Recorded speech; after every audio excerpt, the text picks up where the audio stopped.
When you talk about modern leaders, it's pretty striking how often Xi Jinping gets compared to Mao Zedong.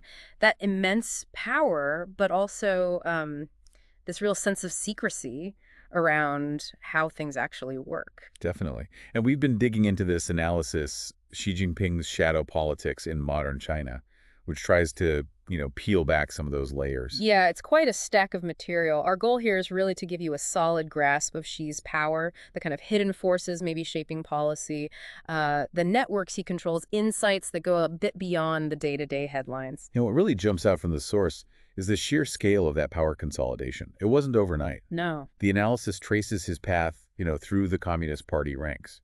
Even with setbacks, like during the Cultural Revolution, which initially seemed like a hindrance for someone with his family background, he methodically climbed. Right, culminating in that 2012 leadership transition. Yep. And the source really highlights, doesn't it, how different his approach was almost immediately. His predecessors, Hu Jintao, Jiang Zemin, seemed more about collective leadership. That's the term, yeah, collective leadership. She moved away from that quite decisively. He started centralizing authority almost right away. And brought in the China Dream narrative. A very powerful rallying cry. But the source points out that how the methods used to pursue this dream well, that often happened behind closed doors. Very non-transparent. Which brings us to the tactics. The anti-corruption campaign is a huge one mentioned in the source. Oh, absolutely. And the analysis presents it as, well, quite a clever strategy, frankly. Maybe ruthless, but clever. How so? Well, it addressed genuine corruption, which lots of people were concerned about, so it had popular backing. But it also very conveniently swept aside a lot of potential political rivals and opponents. Ah, so that shadowy aspect again, using something necessary for, well, other political goals. Precisely. And the source links this to his grip on the military, the PLA. Right, his role as chairman of the Central Military Commission, that's the top spot, isn't it? Direct command. It is. And according to the analysis, that ensures a level of military loyalty that's, well, hard to overstate. It's fundamental to his power base. Okay, so you have political maneuvering, military control, and then there's information. Crucial. The source details this progressive tightening of media control, internet censorship. It's not just about blocking things. It's about building this sophisticated surveillance and propaganda apparatus. Well, it's shaping the narrative, not just reacting to it. Exactly. It limits the space for any real dissent, ensuring the party line dominates. And this push for control, it wasn't just about silencing critics, was it? The analysis suggests a much broader shift. Yeah, a very deliberate systemic move towards a more authoritarian model. The core idea, as presented in the source, is cementing the Communist Party's absolute dominance everywhere, in all parts of life. And the big symbolic move there was the removal of term limits, 2018. That was huge. The analysis rightly calls it a watershed moment.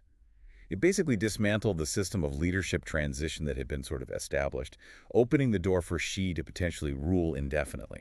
Which, again, fuels those Mao comparisons. It does, and the source explicitly discusses the cultivation of a personality cult. You see the images, the slogans. Xi Jinping thought in the Constitution. Right. Enshrining his ideology like that elevates him, makes him almost untouchable within the party structure.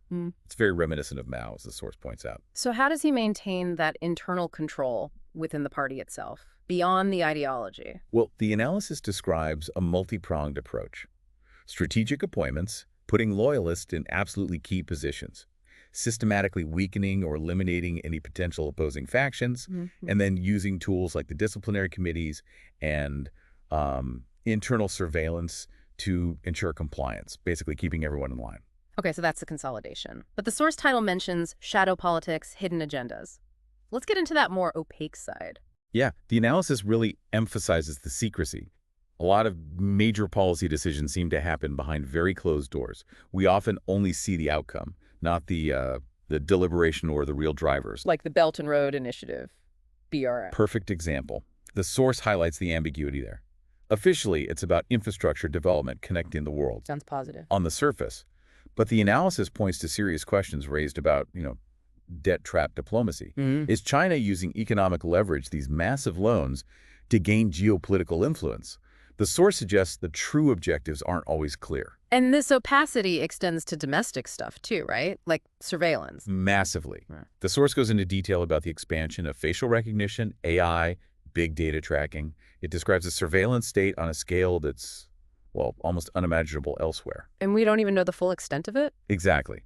The analysis stresses that the public and even observers outside China likely don't grasp the full capabilities or reach of these systems. And then there's the social credit system. Right. Again, the public framing is about encouraging good behavior, trustworthiness, Yeah. but the source analysis positions it as a powerful tool for social control. How so? By tracking behavior, rewarding alignment with party values, and crucially, punishing deviations. It enforces conformity, discourages dissent. It's a subtle but very potent mechanism according to the source. Which leads us into a really difficult area. The source covers extensively human rights. The analysis argues you can't understand Xi's leadership without grappling with this. No, you really can't. And the source is quite direct. It details the crackdown in Hong Kong, for instance. Protests in 2019. Yeah, followed by the national security law in 2020. The source describes a systematic erosion of the one country, two systems promise, with pretty severe consequences for democracy activists and the city's autonomy. And then there's Xinjiang. A deeply troubling situation, as laid out in the analysis. It discusses the allegations of genocide against the Uyghurs, mass detentions, forced labor, re-education camps. China denies this, of course. They do, consistently. But the source points to evidence suggesting a systematic effort to erase Uyghur culture and religion. Reports of forced sterilization, assimilation, pervasive surveillance. It's all detailed in the analysis, alongside the international outcry.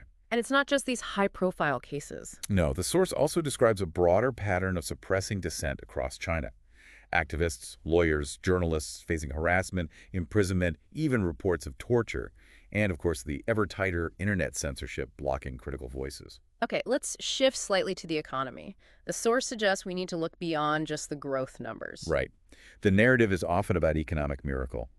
But the analysis argues Yi's policies are fundamentally about strengthening party control, even within the economy. What does that look like in practice? State-controlled capitalism. That's the term used, yes.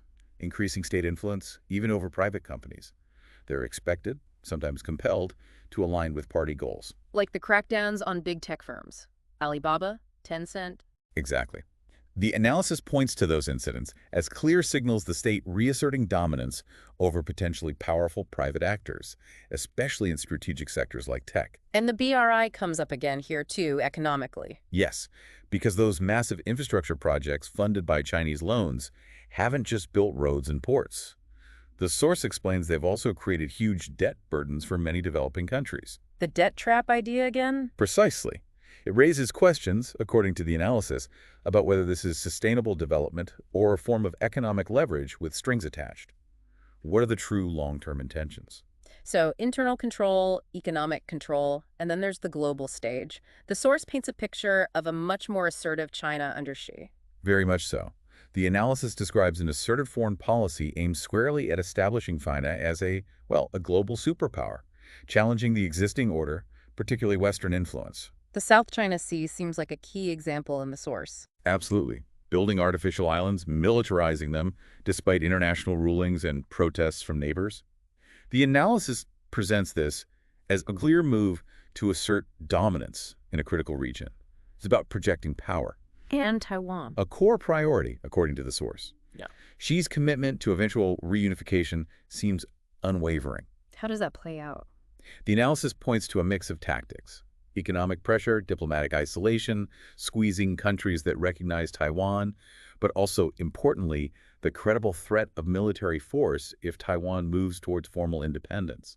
It's a constant pressure. Okay, so pulling it all together from this deep dive into the source, Xi Jinping's shadow politics, we see this picture of power that's incredibly centralized, operates with a significant degree of secrecy. Raises serious human rights concerns. Yeah, definitely. And is pursuing these really ambitious global goals, sometimes in ways that aren't fully transparent. Which leaves us and you with a pretty significant question to think about, doesn't it?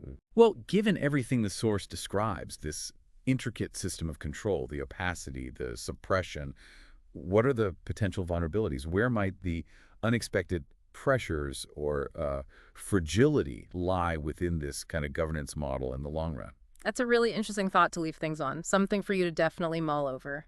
If exploring Xi Jinping's leadership through this analysis has got you thinking, we hope you'll continue reflecting on these complex dynamics, maybe even digging deeper into the parts that stood out most to you.